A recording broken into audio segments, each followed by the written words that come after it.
قبل ما نبلش هذا الحوار بقترح انه نشوف هذا التقرير وبننطلق من بعده. Oui, François, bonjour. Oui, ça va, je te remercie. Mai 2012, au bout du fil, François Hollande, le tout nouveau président de la République française. Écoute, c'est un honneur. Merci. Merci de ta confiance. Vous voilà donc ministre à 34 ans seulement. Et là, on pense à une phrase qui vous est chère, celle que vous affichez sur ce réseau social, celle qui a donné son titre à votre livre. La vie a plus d'imagination que toi. Ce sont les mots de votre mère. Elle non plus n'imaginait sans doute pas, lorsque vous êtes né au Maroc, dans un village berbère sans eau ni électricité, que 34 ans plus tard, vous graviriez les marches de l'Élysée. Votre carrière politique, vous l'avez entamée dans le sillage de l'ex-maire de Lyon, Gérard Collomb, avant de devenir en 2007 porte-parole de la candidate Ségolène Royal, puis 5 ans plus tard du candidat François Hollande, qui deviendra président. 2012, vous êtes porte-parole du gouvernement et ministre des droits des femmes. L'égalité entre les femmes et les hommes, ça n'est pas la seule affaire du ministère des droits des femmes, c'est l'affaire de tous les ministères, de toutes les administrations. Un jeu de chaises musicales plus tard, vous devenez ministre de l'Éducation. Tout va très vite et tout s'arrête très vite. 2017, le Parti Socialiste implose et vous êtes battu aux élections législatives. Allez, à voter. À 39 ans, vous vous retirez de la vie politique. Vous rejoignez un institut de sondage, vous enseignez au Maroc et vous devenez directrice France de l'ONG One qui lutte contre l'extrême pauvreté et les maladies évitables dans le monde, un thème actuel en ces temps de pandémie. Le vaccin contre le Covid-19, il faut le penser dès aujourd'hui comme quelque chose d'accessible à tous, sans barrière de prix à l'entrée. Mais la politique est une drogue dure et vous laissez la porte bien ouverte. Pourquoi pas la région Auvergne-Rhône-Alpes aux prochaines régionales dans quelques mois? Et puis certains de vos proches vous prédisent un destin national, comme pour celui qui était votre collègue au gouvernement, qui est né presque en même temps que vous, qui a grandi à quelques kilomètres de vous, à Amiens. Emmanuel Macron, vous étiez dans un quartier populaire, lui dans un quartier bourgeois, mais il est vrai que la vie, parfois, a un peu d'imagination.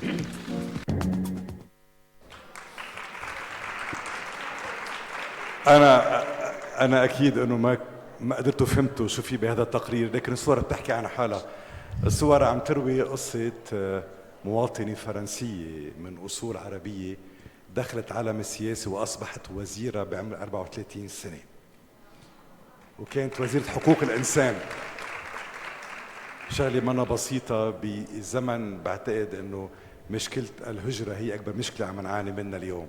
فرضت نفسها وقررت هي بعد 5 سنوات، أنا بعد خسارتها بالانتخابات النيابية، أن تتنحى عن عالم السياسة وتخوض غمار آخر اللي هو غمار الخدمات الإنسانية، وأصبح عالمها هو عالم العطاء من خلال جمعية وان كامبين يلي أسسها بونو. عم تسمعوني؟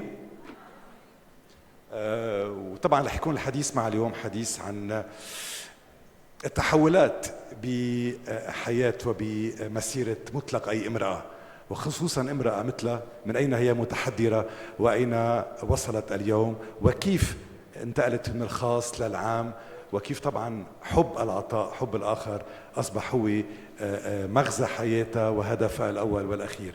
بدي بس أعقب على شغلة أو قبل ما ننطلق، إنه أذكر إنه إما لنجاة موجودة هون. لاحظنا إلى أي درجة الأمهات عم يلعبوا دور أساسي. يعني سمعنا قبل شوي ديما عم تحكي وحيت أمها الموجودة معنا اليوم، وأيضا نجاة who is here with us today. Her mom is in this room. And elle est où là? Elle est en train d'applaudir là-bas. Bonjour madame. Et un grand merci pour vous. Voilà, votre fille est ce qu'elle est grâce à vous. Voilà. Alors, voilà. You are where you are today. It wasn't an easy path. It was a path full of thorns. And for someone who is originally from the Arab world, to find and to impose herself and to become who you are today. Doing politics, was it something you had thought of when you were young? Was it a vocation? Was it in your genes? How can you become eventually a politician? And how can we dream when we have no means to have access to that field and to be on the front lines of that specific field. Hi everyone, I'm so sorry not to speak Arabic. I was born in Morocco, so originally I'm from the Arabic world, but actually I speak Amazigh, Berber language, and not Arabic. And then my second language was French, and then German, and then Spanish, and then English. So English, I'm going to try to speak well, but you understand that it's not my first language. So just I would like to introduce this session, if you allow me, by thanking really May Chidiac. Because May, I love you. You are such a source of inspiration for us all, and I think everyone in this room is full of admiration for you. That's what I wanted to say. To come back to your question, well, when I was young, I think I really did not imagine that one day I could be a politician. It was something like totally crazy for me. As you said, I was born in Morocco. I arrived in France when I was 4 years old with my parents.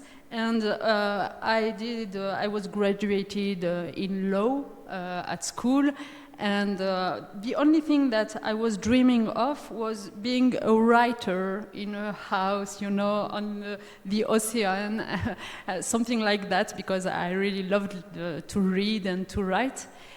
But after that, you know, politics is about something else than really a vocation or, you know, or what you have been learning at school and so on. Politics, the only question you should ask yourself when it comes to politics is not, did I dream of being president since the age of 13? Or even, am I the best technician, leader, orator in this neighborhood, in this university? No, I think it's not the good question to ask yourself. The good question to ask yourself is, what does my neighborhood or my university or my city or my country stand to lose if I'm not there to defend it, you know, and to defend it by myself? I became involved in politics in 2002 because the National Front, so the extreme right in France, made it to the second round of the French presidential election. Given my own history as a young girl who arrived in France at the age of 4 with my old sister and mother, a family that had always strived to avoid causing any problems to be accepted in this country, France, I couldn't let this country risk falling into the hands of the extreme right, a populist force whose sole trade was racism towards immigrants and the refusal to accept them as citizens of this nation. So that was this idea that I could contribute to prevent the dismantling or progress or even contribute to positive change that made me, you know, be involved in politics. So that is not a question of vocation or credential. Why do I say that? Because I have an advice for you, which is that if you ever feel that click within yourself, you know, you have to go and to be vocal. It can be in politics, it can be in NGOs, but if you feel this click that tells you that if you don't act now, something will disappear that is very important for you in your community, then you should be involved. Najat, you reminded me of a Lebanese novelist, a female, a Lebanese lady, Venus Hourigata. Venus Hourigata is now, I believe, 85 years old. She's still alive. She lives in Paris, and she had embraced fame all over, and her books were translated into more than 20 languages. And the moment she went once to New York and she saw her books on the vitrine of Barnes and Nobles, she told herself, come on, you're a little girl coming from Sharri, a small village in Lebanon. you used to play bare feet, and now your books are in New York and sold at Barnes and Noble's. Wake up, girl, this is reality. And she had made it. So, you know, sometimes, you know, you wake up nighttime and you wonder, am I dreaming or am I living reality? So do you think your life was a twist of fate, a stroke of luck, or hard work? Or all together? I think it was all together, you know. Because it's a mix of, you have to work. Because there are so many prejudices and stereotypes against people who are different. And I was different, you know. The first time I was elected, people were like, oh, she's too young, she's too, too foreign, too Muslim, too something to be really elected as the others. And because they had this kind of prejudices against me, I felt that I had to work twice more than the others, you know. So I did a lot of efforts to show them that, I was worth it.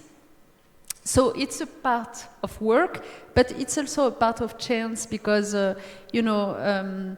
so many things depend on the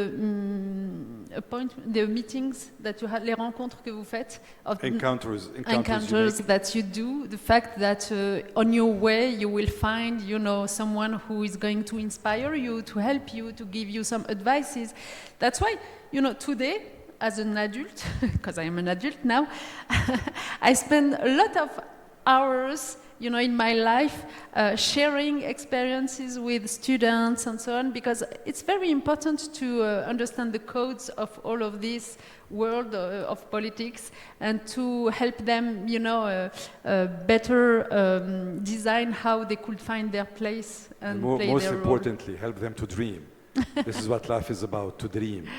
Dream is very important. The RJ co-pilot just said that her mom nurtured her since her childhood, and she used to repeat to her that you are half of the world.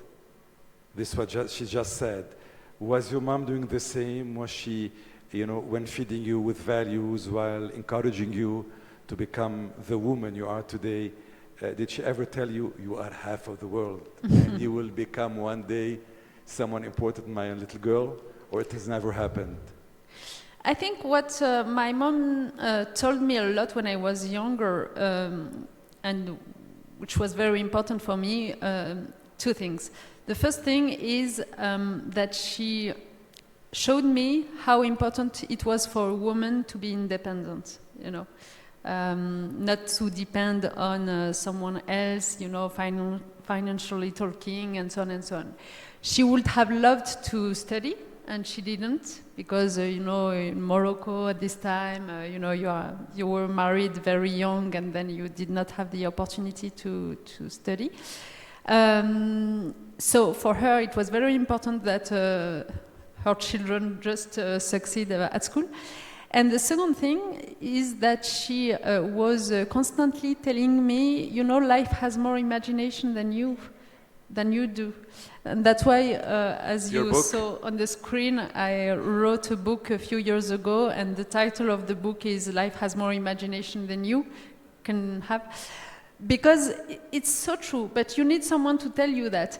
You need someone to tell you that, for instance, when you fail on something, sometimes you fail, I have been failing on some things, it's a door that closes, but this closed door allows the other doors to open. Because if these doors had been opened, the others would have closed. So that's very important to understand that things are never finished, really. You have other opportunities to find ways.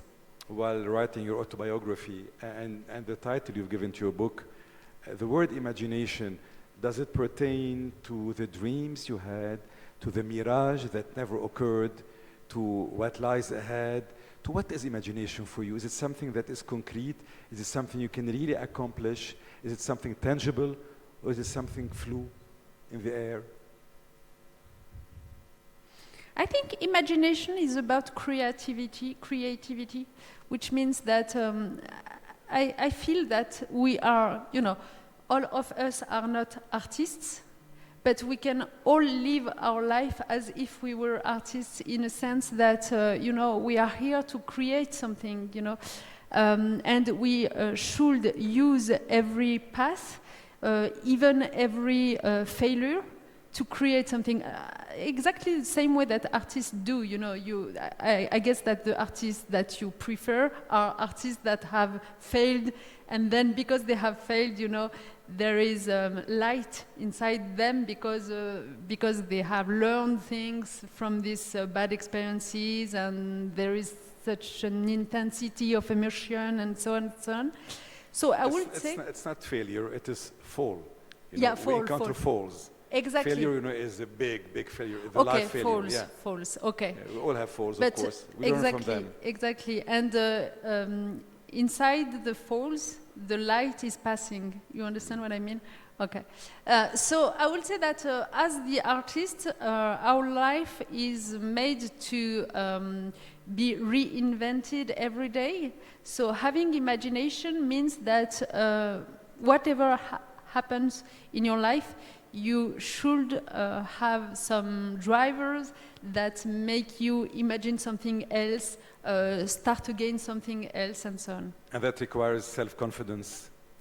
Well, Self-confidence, you know, is a crucial issue, and this is something we build up across the years and with experiences. Yeah. And because of those falls, and because of the successes as well, you are someone self-confident, and this is something we can see when you look at your pictures. You know, we see you present. You know how to impact. You know how to impose yourself. You know, I've discovered you a long time ago, 20 years ago, okay, and I've always noted that. How did you build up this self-confidence, and is it easy to maintain it? Well, actually, self-confidence is such an important topic, I think, especially for the women, because we lack of this self-confidence. So it was not easy for me, you know, in France, because, you know, the field of politics, usually you find people with privileged backgrounds, you know, people who have been, you know, in a rich families, or who have a high cultural capital and so on. So when you don't exactly have this kind of capital, you lack of this self-confidence, and you have actually to learn how to acquire it. And what's very interesting for me, and that's the kind of tricks that I love to share, is that you can really learn how to acquire self-confidence. For instance, you know, when I started as a politician, I was like afraid that I could not find the good words, not be as eloquent as I would like to be, and so on and so on. I was a spokesperson. I was a spokesperson for the presidential candidate, Ségolène Royal, and then François Hollande, and then spokesperson for the government. So it was very important for me to know how to speak in the media, in the big meetings, and so on. And I found that actually I didn't have the right words during the day, but I found the right words during the night when I was sleeping, you know. I was like, do you know this kind of sensation? Okay. Because I was like, oh, I should have said this and this and this. And I understood that when I waked up, I had to write what I was remembering of my dreams and what and these words, because it was my real voice, my intimate voice. And by writing this kind of expressions, words, and so on, I allowed my intimate voice to come back and to be with me, you know, and you know, to be my voice, you know, not to be like a perroquet. What was the most difficult and intimidating moment you went through, Najat? Oh, wow. Actually, you know, I encountered belittling comments questioning my purpose in politics. Your purpose in? In politics. Okay. I encountered attempts to confine me to narrow categories and the accusation of incompetence or illegitimacy and so on and so on. As every woman, I think, really. But I was not only a woman, I was a young woman coming from abroad and from a Muslim culture, which was a topic. Well, the important thing for me was to understand that it's because of this kind of differences that I was attacked. But I have faced a lot of attacks. You know, if you remember well, I faced irrational hatred, baseless rumors about my intentions, my reforms as a Minister for Women's Rights, but also as a Minister for Education. You have to remember that it was the first time that a woman was Minister for Education. Before that, it was only men who were Minister for Education. So a lot of attacks. I have been, for instance, portrayed like an Ayatollah, a pink Khmer, a troublemaker in some newspaper from far right, from extreme right. But, you know... good publicity. Yeah, and not a single debate concerning me escaped some degree of fantasy around the idea that I was there to Islamize France. Islamized? To Islamize France. Islamize France, okay. Yeah. Wait. You know, so my journey was not really easy, but I learned a lot of things during this fight. Okay. Najat, you're French. France has a diverse society with multicultural diversity and backgrounds. How can the government strike a balance between fostering integration and preserving cultural identities? Well, I think it's a question of balance, as you say, of nuance, because, you know, I am struck, je suis frappée par. Strike? What strikes me? What strikes me? Okay. What strikes me is the fact that, you know, in so many societies, the politicians just want to polarize society, you know. You don't need to polarize society. The society is enough polarized by itself, you know, and as a politician, you should try to find the good tools and ways to depolarize society. And depolarize society means to find the ways to include people, you know, the ways for people to meet each other, to encounter each other, you know, and not to live in separate bubbles. And to answer your question, I think it's important to tell people that when they are living in a country, even if coming from abroad, there are rules to, you know, to respect and so on, and the way we live, and what is important in terms of institution and rules and culture and so on.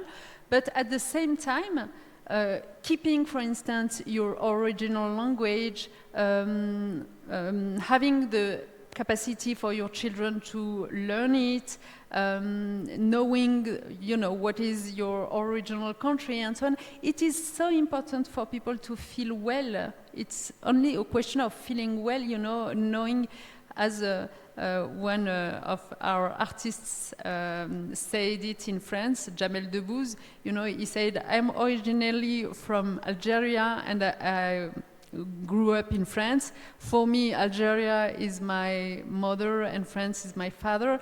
And it's true that when you are mixed, when you have a mixed culture, you know, it's so uncomfortable to feel that you have to choose between those two cultures. And I think that politicians should not force you to choose. They should imagine, it's a question of imagine, ways of mixing everything that is diversity of the society. My question is, when you're in France, do you feel you are French totally? And when you're in Morocco, do you feel that you're Moroccan? Or, I don't know, you feel that you are a citizen of the world, and whether you are here and here, you are the same person? I don't know.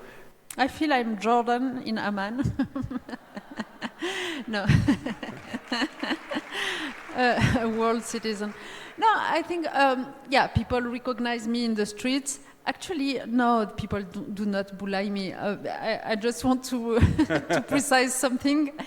I was talking when I was telling you about all the fights that I had when I was a politician and so on. I was talking about the far right. You know, I am not talking about everyone in France. Actually, I have to say that people in France liked me a lot. A lot of them liked me a lot, so I was really lucky. So they like you more when you're out of politics. That's true. Yeah. This is always the case. True. This is always the case. It's always the case. Ask May. Is it always the case here in Lebanon too? Yeah. So I have not been bullied. How do you feel yourself? I feel I am more French, to be frank, because that's the country where I've been living, you know, since I was 4 years old. That's my language. That's the culture I'm living in.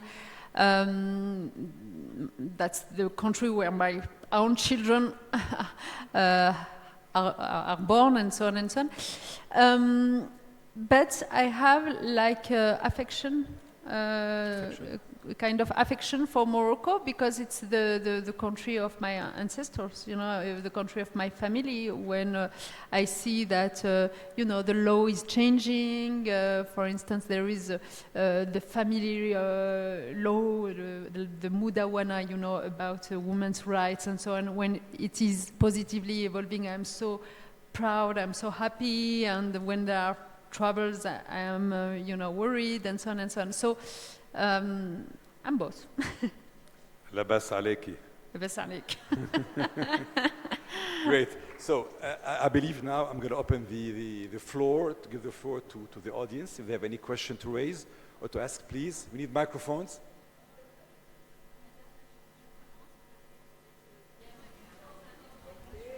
The microphone is here.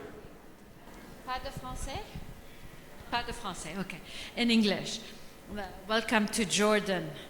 I, and I'm sure all the ladies here, are very proud of what you have achieved. I have a little funny question. Okay, about 10 years ago, we all got these small pictures of a young girl who, as a shepherd, and they're saying this young girl is now the Minister of Education in France. And are these real? And actually, I showed it to my own daughter and told her, look what determination does. Look, when somebody wants to attain something in life, this is the biggest example. Thank you so much. And what has your girl become? My daughter is a director now. She does her own short movies. And she's like you. She speaks, all my 3 kids speak 5 languages, including Chinese. Not German, but Chinese. Wow, congratulations. Thank you. I see the article you are mentioning.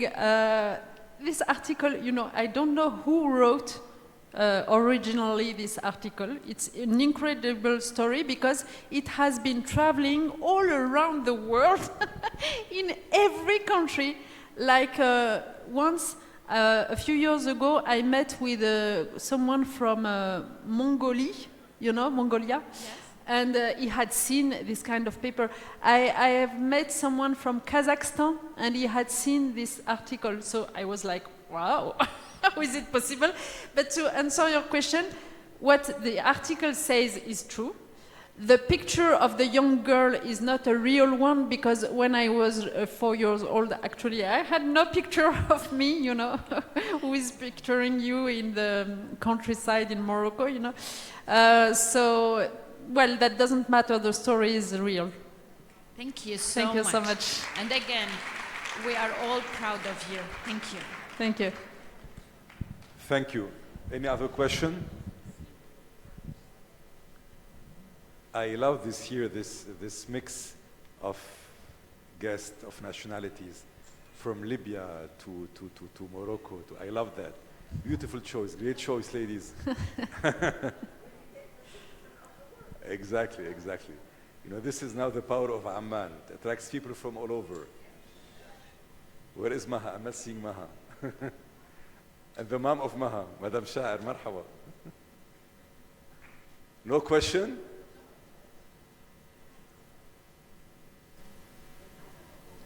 There is a question here, I think. Yeah, sure. Your Excellency, Lina Abul Hassan. Najat, welcome to Jordan, and I hope we have you more and more, and I want to thank May for bringing you to our country. I want to ask you about this new stage in your life, your second career maybe, as the head of an NGO working on eradicating poverty around the world. What words, what advice would you give us? Yeah, thank you for your question, because we share the same kind of experience. And I think we share it with May and other people, having been a minister, and then after that, what happens? Yeah, what's next? Well, I think it's part of what I was telling you on life has more imagination than you do, and you should be like an artist reinventing things every day and so on. For me, that's very important, because, you know, if you consider that a door closed means other doors open, you know that opens so many opportunities for you. When I stopped to be a minister in 2017, I was like 40 years old, and I could have done as so many other politicians in France, which means, you know, stay in politics and try again and so on, and talk and speak only on politics and so on. And I decided not to do that. I decided that I would leave from medias and stop commenting, you know, political life every day and so on. Start a new experience. I joined the private sector, Ipsos, a group that you know, deals with public opinion around the world. And I've learned so many things during my 2 years at Ipsos, especially to understand better what people hear when you are talking to them as a politician. You know, the question of the language. Actually, a lot of things, they just do not understand the same thing that you think they understand, because you use some language that are not understandable, you know. Okay, so I spent 2 years there, and after that, you know, I encountered this NGO who proposed me to be the director. So this NGO is a very important one, because it has been created by the singer of U2, Bono, beginning of the 2000s, and it's about, you know, eradicating extreme poverty around the world. So it's a very important topic, and for me it was the opportunity to work on topic that is not only a French topic, because as a politician you are, you know it, you are in your country, all the debates is about your country, you cannot really look at what happens everywhere in the world. And I think it's very important in our times to understand what happens anywhere in the world, because all the dysfunctions, they are, you know, starting in another country. We have seen it with COVID-19, for instance. It's something that has started in China, that then came to us, and so on and so on. So we have to understand all this with the climate crisis, it's the same thing. There is no challenge that one country alone could fix today. So I think that's an example of second life after politics, trying to understand and have impact in another area than just the one that you were used to. Let's forget about your book. If you need to give or qualify your path, your life, with a sentence, with a word, which word will you give it to this exciting life? No fatality. No fatigue? No fatality. No fatality. No fatality. Najat Vallaud Belkacem, thank you so much. Thank you so much. Thank you for your attention.